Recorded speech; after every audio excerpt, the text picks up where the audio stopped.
It's good to see you all. Oh my goodness, have I got a lot in store for you today. Before water walking, after water walking, and then before physical therapy, and after physical therapy. You know, I'm going to be so busy today, I'm not even going to try to fake like I'm doing this on different days. It's going to be the same hair. It's going to be the same earrings. It's going to be the same dress. It's even going to be the same lipstick. I'm serious. I do not have time to pretend. I woke up with a very bracing shot of cold water in my face. This is a big deal. And as I talk about this, I think you're going to be able to see just how big a deal it actually is. We're going to talk about the general points, and then we're going to be able to pan out and take a good look at its implications for race. Here's what happened this morning. I tend to have late mornings because it works for me. If I'm going to be here at 2 a.m., then usually I'm in bed until at least 8 or 9. But this morning, for some reason, I woke up kind of early, and I decided to do what I normally do, which is to check and see what leadership team is talking about in Discord, and seeing whether or not I want my early coffee or if I'm going to wait to come here and get my coffee. But during the meantime, I scroll and roll. Well, I was going to check to see what exciting things were happening in the Lace on Race Gmail, and there was something exciting, and I'll tell you about it in another video where I look the exact same way. But one of the things that I saw was a notification on my phone that made me sit up and take notice. So yes, I had a very fun and very bracing moment. This morning, I got a notice from Experian that my FICO score dropped, wait for it, 65 points. I'll say it again for those who didn't hear it, because it's a big deal. 65 full points. I found out why. In June, either I or my credit union, probably me, I've got fingers like sausages. I can't be trusted. In any case, an error was made, and what should have been a 2 turned out to be a 1, and it turned out that my June payment to Calvet, who services and actually owns my loan, was off by a little under $7. I tell myself I always bump it up because I like nice round numbers when I do my budget, and those of you who know me know just exactly how frugal I am. And so when I'm doing my budget, I always go a little bit over. With Calvet, I am super careful because of reasons I will tell you in a moment. Well, I must have had a finger slip, and instead of the 2, I put a 1 in one of the columns. And you know, never mind that I have been consistently overpaying for over a decade, closer to 2 decades, and never mind that last month I actually bumped it up and did a 3 instead of a 2. I'm sure I didn't mean to. Another finger bump. I don't know what to do with these man hands. But anyway, and Calvet, despite all of that, reported a 30-day delinquency on Experian. Turns out it was TransUnion, but TransUnion talks to Experian, and it also talks to Equifax. It talks to everybody, usually in a delayed kind of way. But in any case, that happened. So yeah, you better believe that before I had my coffee, before I even tried to decide whether or not I wanted to use fuzzy slippers or just socks to walk around the house, I was on the phone to Sacramento before you could say toot sweet. Well, you know, they were very apologetic. They saw what had gone on almost immediately, agreed that my overpayments for the last decade and a half more than made up for that $7 shortfall. The default is that they put it towards principal. I get that. They can also do another default where it goes towards the monthly installment. And so we're going to be doing that because, you know, these sausage fingers can't be trusted.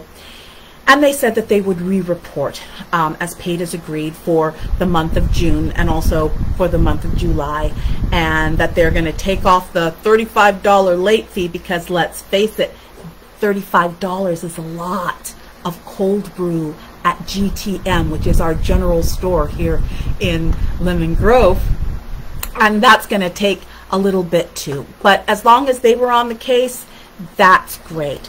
But you know, the wheels of credit reporting are turned by sloths. Best case, things should be made aright by the middle of September or maybe even October. And I'm talking best case here. So I am going to look like a scofflaw and a delinquent, and not in a good way, like the leadership team are a bunch of delinquent, malcontent miscreants. Oh no, I'm going to look like a delinquent in a very bad way. I know it's a small thing. I know they're going to fix it. And it's not going to at all affect my procurement of Costco hot dogs and half-price Ely cold brews that I can get at the general store, because you know that's where I spend most of my moolah. Still, I had, and to an extent, still have a really anxious, nauseous feeling in my core. Credit is, these days, a proxy for character. It shouldn't be, but it is. And I found myself walking around the house like I had a big fat D in the middle of my forehead.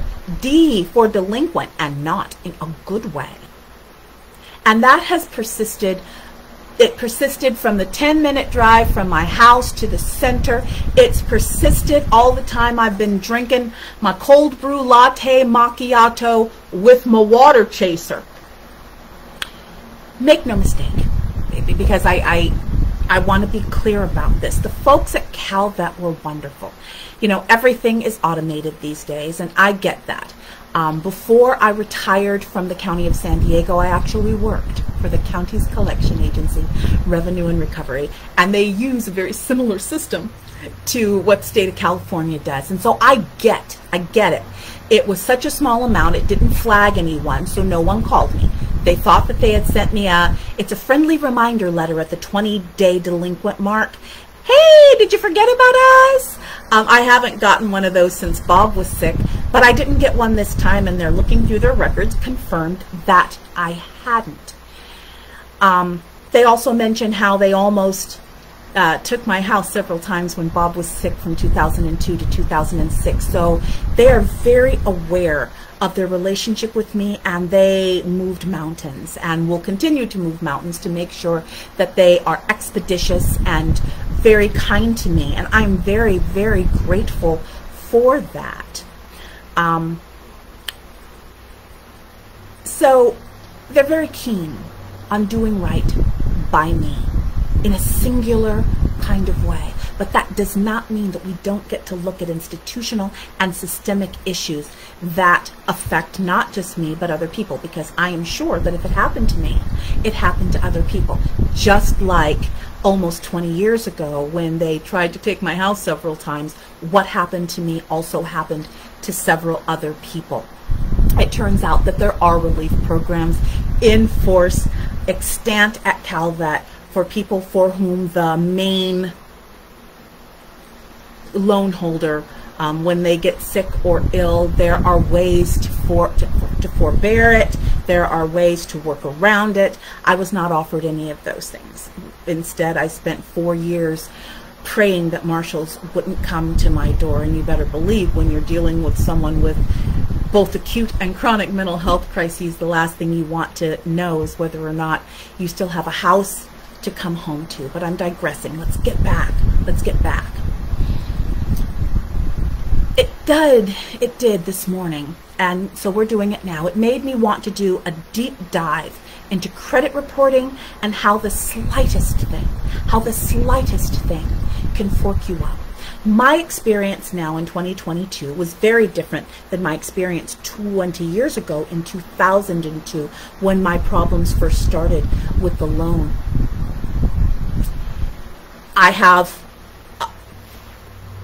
a decent credit history. Now, wasn't true in 2002. Took about 5 years to get it halfway decent and another 10 years to get it fully on track, because once you're off that track, it's really hard to turn around the Titanic. But in the last 15 years or so, I have been stellar to the point where my credit has been, partially because I'm frugal, don't use it a lot, and when I do use it, I pay it off because I am scared now. My credit has been exceptional. That 65-point drop made me go from exceptional to good or very good. And that is a big deal. And that's something that I want to talk about now. So this 65-point drop will lessen my chances for at least 2 months until they get it paid as agreed. And TransUnion, who is the only person they report to, talks to Experian and Equifax. I am going to have to live with that 65-point drop. And that will lessen my chances for getting that Lamborghini loan. But because credit scores are used for more than just installment credit.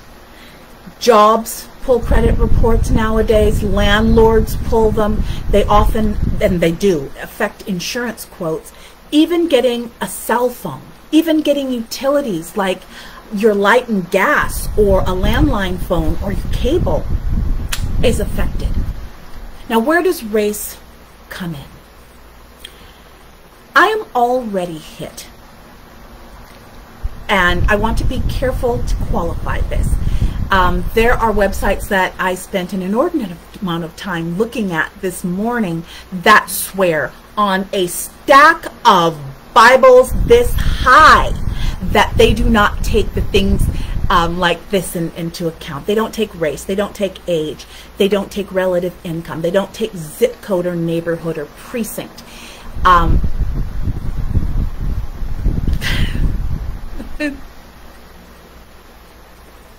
Okay, they say they don't, so who am I to judge that? But we're going to talk about that later. But I wanted to stipulate that any credit reporting agency currently watching me is going to say, that's not true, what she says isn't true. Again, okay, but I'm going to speak from my own perspective and what I feel is true and what other articles that I have read say, and I'm going to link one below if you can't already see it. I actually called myself trying to do it so that you can see the link that talks about exactly the factors that I was talking about. And interestingly enough, I found that article after I wrote my own script here, and it buttresses exactly what I'm trying to say. So the credit companies can say one thing. Economists and social science people can say another thing. I'm going to go with the social scientists and the economists and the racial justice activists who do talk about the disparities that are both created and exacerbated by systemic and institutional forces like the three credit companies that basically do their work with absolutely no accountability and a lot of impunity. So let's come back to me, because I think I'm a pretty good example here. I am already hit because I live in a zip code with a large but not exclusive population of black and brown people. My credit score reflects that. So it is already harder for me to score significantly higher than average. We're going to talk about that later too. I know for a fact that my credit score dropped when I left my old zip code in 2000. a diverse area, depending on where you were in the zip code. Kensington is way less diverse than Normal Heights. North of Adams Avenue is way less diverse than south of Adams Avenue. Those of you in San Diego know exactly what I'm talking about. But my credit score did drop when I left Normal Heights to move to North Encanto. I saw the downward turn. As well, my car insurance rates rose. Not by a whole lot, but they did rise. I would also not be surprised if my online profile tags me as black. They're not supposed to. Again, no one does these things that are illegal to do.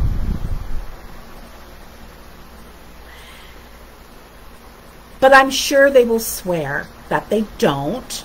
But Facebook can take my love of wigs and Juvia's Place Cosmetics and extrapolate from there. And if Google has a dossier, and they do, that steers me towards barbecue sauce instead of balsamic vinegar, and assumes that I am both diabetic and fat, they're not wrong, but still,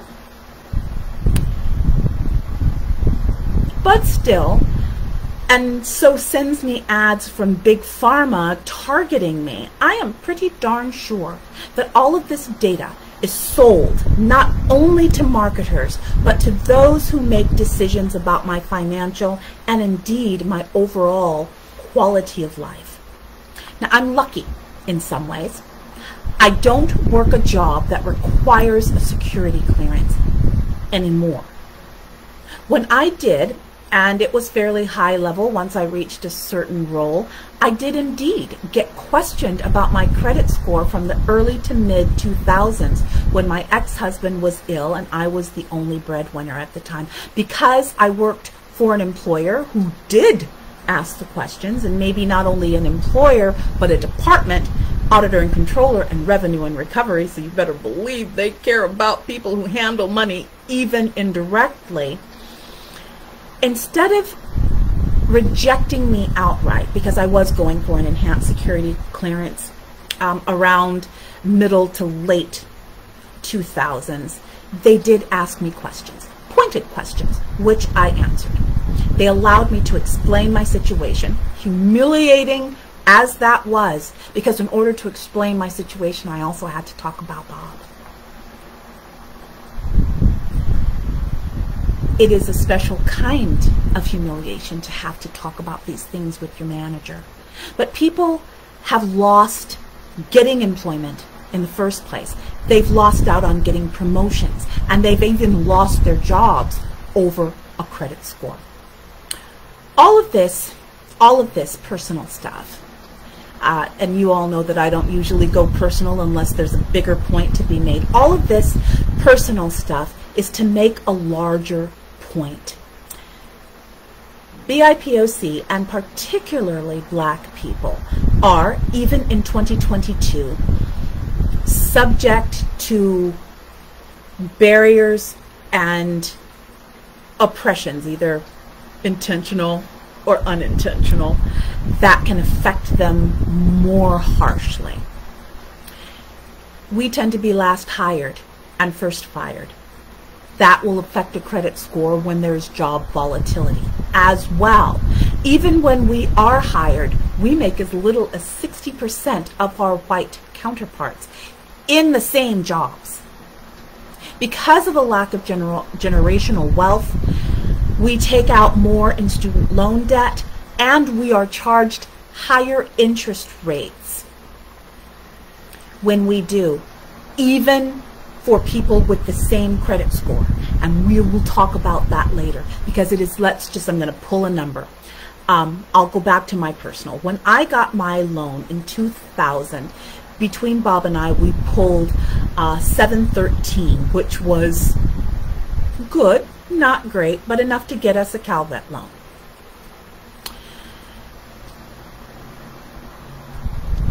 That's important. If we had been 20 points under that, we would not have qualified.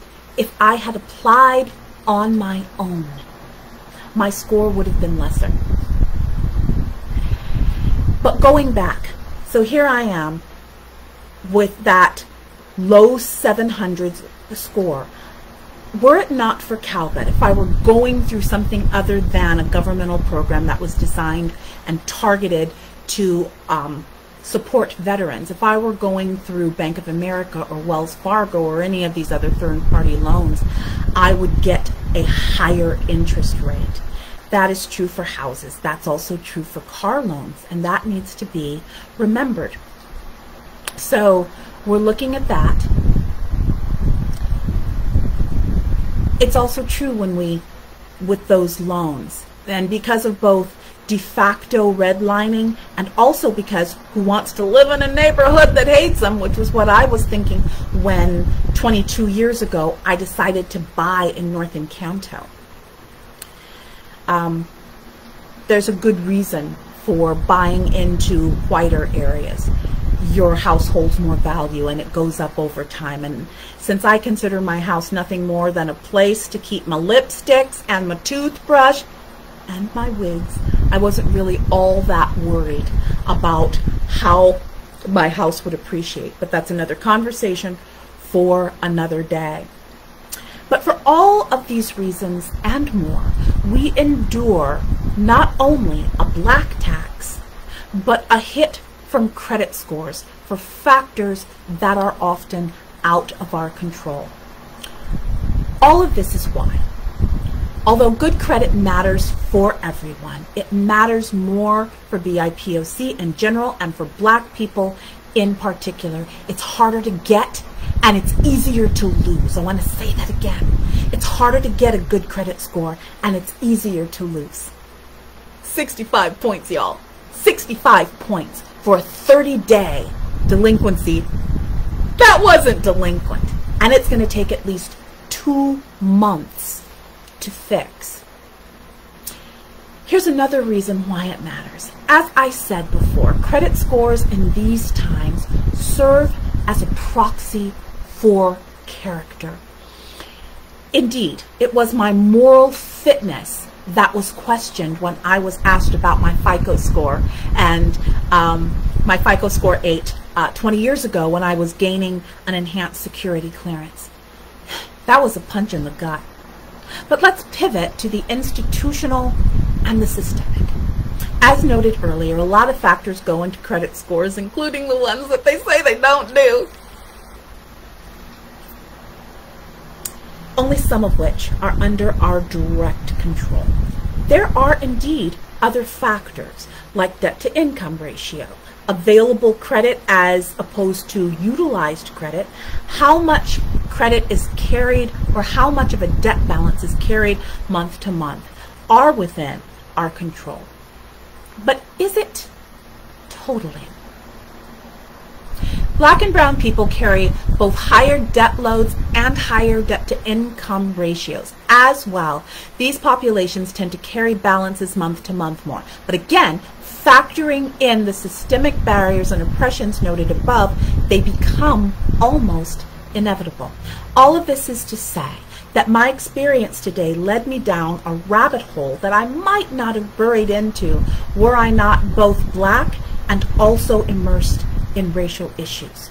Most black and brown people do not know the distinct disparities in the income, in the interest rates that they are charged, in the neighborhoods they are steered to, and whether or not they are going to get slapped by one delinquency and how hard they're going to get slapped.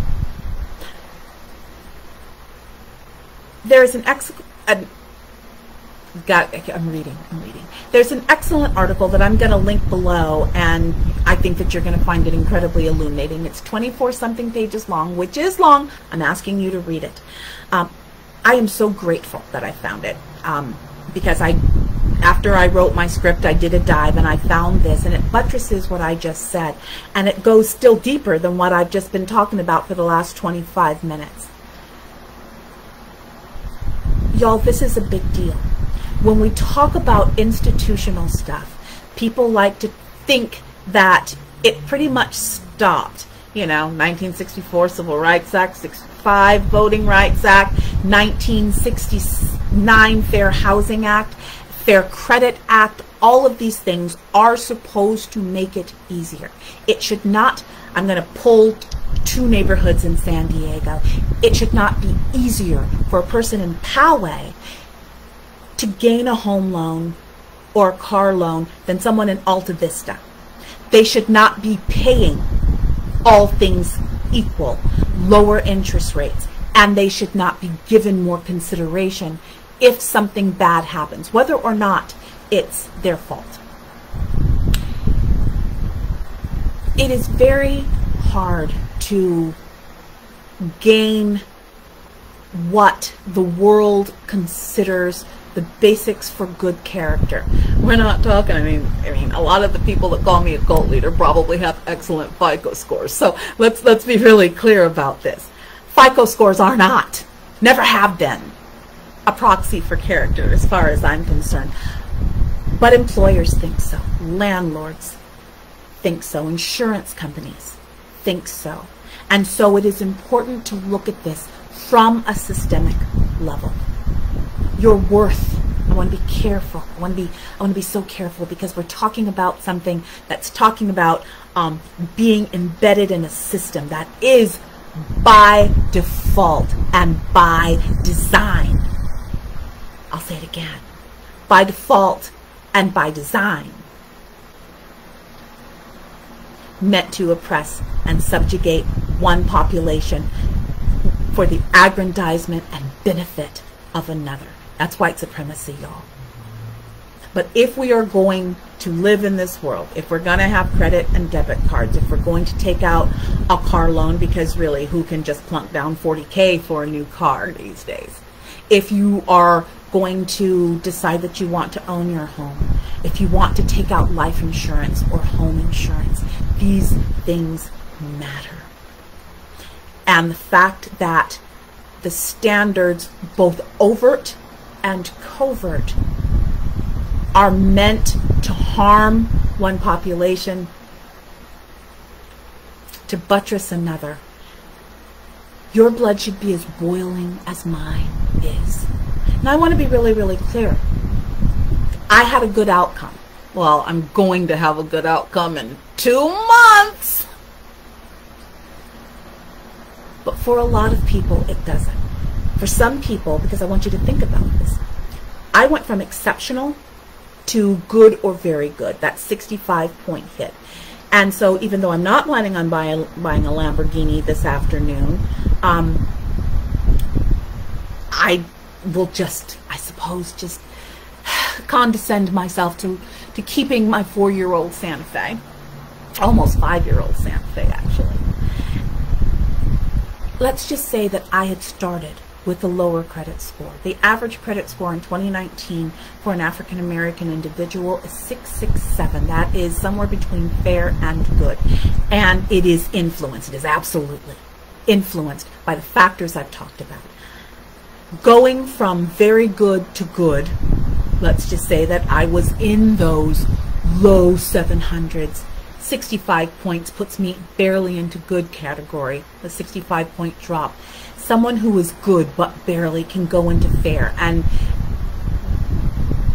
even though there's another category, poor, under, I think, 499, fair is going to take you off of a lot of tables. You definitely will not get favorable rates, and most insurers and some landlords are going to look at you sideways when you're looking at that low.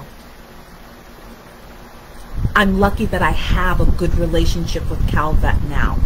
I'm lucky that I have a dedicated person that took my phone call and I didn't have to go through a 1-800 number. I'm lucky that even though they've never seen my face, they've heard my voice. And they are willing and able to work with me. I mean, the conversation was swift and wonderful. But what if it wasn't? What if it wasn't? What if I was not working for the center? I happen to know that the board did not pull my credit score. But what if they had? Or what if I was a new person applying for a job? Because you know credit reports are done.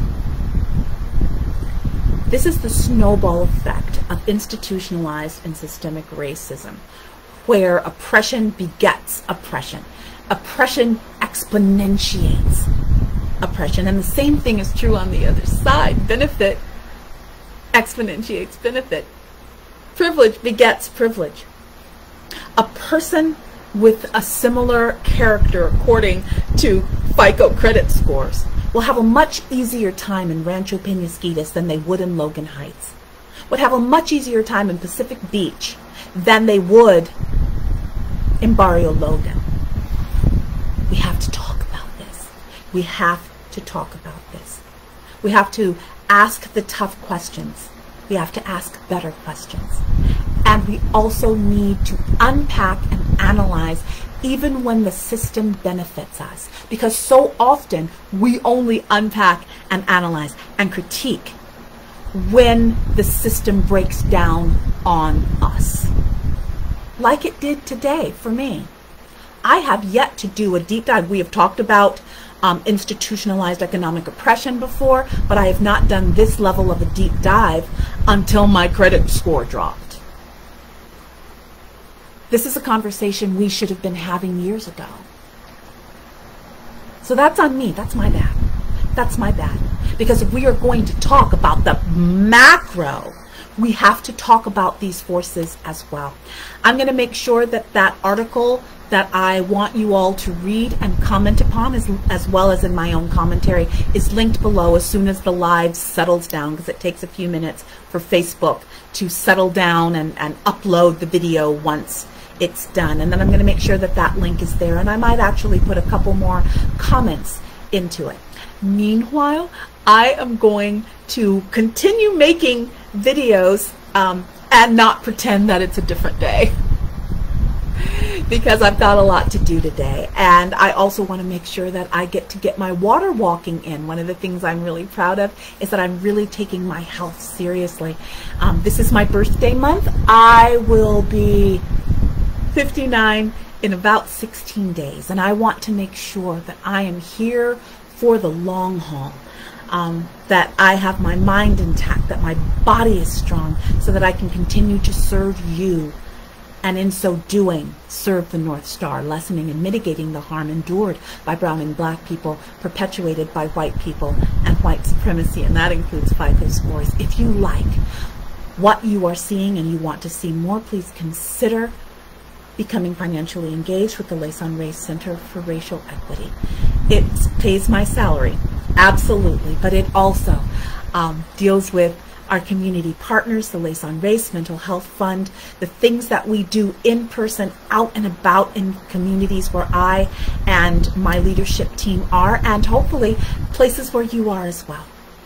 The only way we can continue to do this is through you. And I'm going to be making many asks every single time I do a video or an essay. I love you all. I want you mad, but I also want you strategic. Let's talk about strategic ways we can lessen and mitigate harm in the financial arena for black and brown people.